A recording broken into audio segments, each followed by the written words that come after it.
Assalamualaikum warahmatullahi wabarakatuh. Perkenalkan, nama saya Siti Melia Ulfa dari Universitas Linggabuana PGRI Sukabumi, Fakultas Sosial dan Ekonomi, Prodi Akuntansi semester 3 dari kelompok 5. Di sini saya akan memaparkan materi tentang fitur sistem pendukung keputusan dan tipe-tipe pendukung keputusan. Sebelum masuk ke topik pembahasan, saya ingin menjelaskan apa sih sistem pendukung keputusan itu.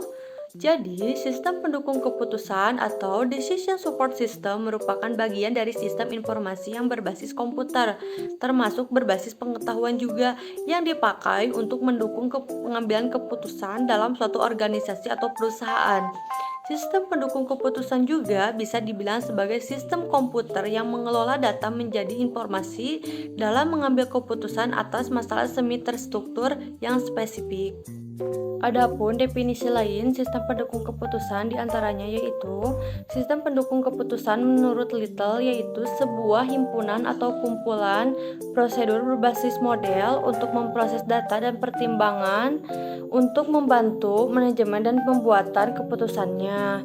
Dan yang kedua yaitu menurut Kin, sistem pendukung keputusan adalah sistem berbasis komputer yang dibangun melalui sebuah proses adaptif dari pembelajaran, pola-pola penggunaan, dan evolusi sistem. Adapun tujuan sistem pendukung keputusan diantaranya yaitu satu, membantu manajer mengambil keputusan setengah terstruktur yang dihadapi oleh manajer level menengah. Yang kedua, membantu atau mendukung manajer mengambil keputusan bukan menggantinya. Dan yang terakhir yaitu meningkatkan efektivitas pengambil keputusan manajer daripada efisiensinya. Adapun faktor-faktor pendukung keputusan diantaranya yaitu satu, posisi atau kedudukan, yang kedua, masalah, yang ketiga, situasi, yang keempat, kondisi, dan yang kelima yaitu tujuan. Proses ini bersifat kompleks dan melibatkan pertimbangan berbagai faktor sebelum akhir yang didapat. Pada pengambilan keputusan meliputi 4 tahapan yang saling berhubungan dan berurutan. 4 proses tersebut meliputi tahap intelligent, tahap design, tahap choice, dan tahap implementation. Tahapan proses pengambilan keputusan pada tahap intelligence terdiri dari aktivitas penelusuran, pendeteksian, serta pengenalan masalah. Data masukan diperoleh dan diuji dalam rangka mengidentifikasi masalah. Yang kedua yaitu tahap desain, yang meliputi proses untuk mengerti masalah, menurunkan solusi, dan menguji kelayakan solusi. Yang ketiga yaitu tahapan choice, yang memilih suatu cara kegiatan khusus dari cara-cara yang telah diperoleh. Suatu pilihan diambil dan dilaksanakan. Dan yang terakhir yaitu tahapan implementation, yang melaksanakan tindakan setelah memperoleh pilihan atas berbagai alternatif kegiatan yang telah ditentukan. Sistem pendukung keputusan dibedakan ke dalam dua tipe diantaranya yaitu sistem pendukung keputusan berbasis pada model, yang dimana sistem pendukung keputusan memberi beberapa fungsi seperti model akuntansi, model simulasi, dan model optimasi yang dapat membantu manajemen dalam membuat suatu keputusan. Contohnya yaitu perangkat lunak penjadwalan, pemodelan keuangan, dan perangkat lunak optimasi. Yang kedua yaitu sistem pendukung keputusan berbasis pada data, yang dimana suatu sistem yang memberi beberapa tahapan fungsi untuk memanggil data, analisa data, dan presentasi data.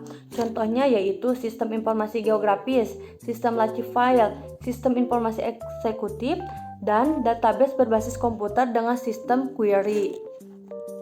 Pemilihan tipe sistem tergantung pada kebutuhan organisasi serta jenis keputusan yang ingin diambil. Sistem pendukung keputusan mempunyai 3 komponen diantaranya yaitu data manajemen, model manajemen, dan dialog manajemen. Data manajemen merupakan subsistem data yang terorganisasi dalam suatu basis data. Data yang merupakan suatu sistem pendukung keputusan dapat berasal dari luar maupun dalam lingkungan. Model manajemen merupakan suatu model yang mempresentasikan permasalahan dalam format kuantitatif sebagai dasar simulasi atau pengambilan keputusan. Yang terakhir, dialog manajemen merupakan penggabungan antara dua komponen sebelumnya yaitu data manajemen, dan model manajemen yang disatukan dalam komponen ketiga yaitu user face. Setiap sistem pendukung keputusan yang digunakan di suatu organisasi ataupun perusahaan memiliki beberapa fitur yang sama. Secara umum, komponen sistem pendukung keputusan meliputi fitur pengumpulan data, hardware jaringan dan sistem informasi, sumber data dasar, ekstra transportasi dan load, dashboard pengguna, data warehouse atau agregator. Berdasarkan sudut pandang tersebut, keputusan manajerial dapat diklasifikasikan dalam 3 kategori, diantaranya strategi, taktik, dan operasional.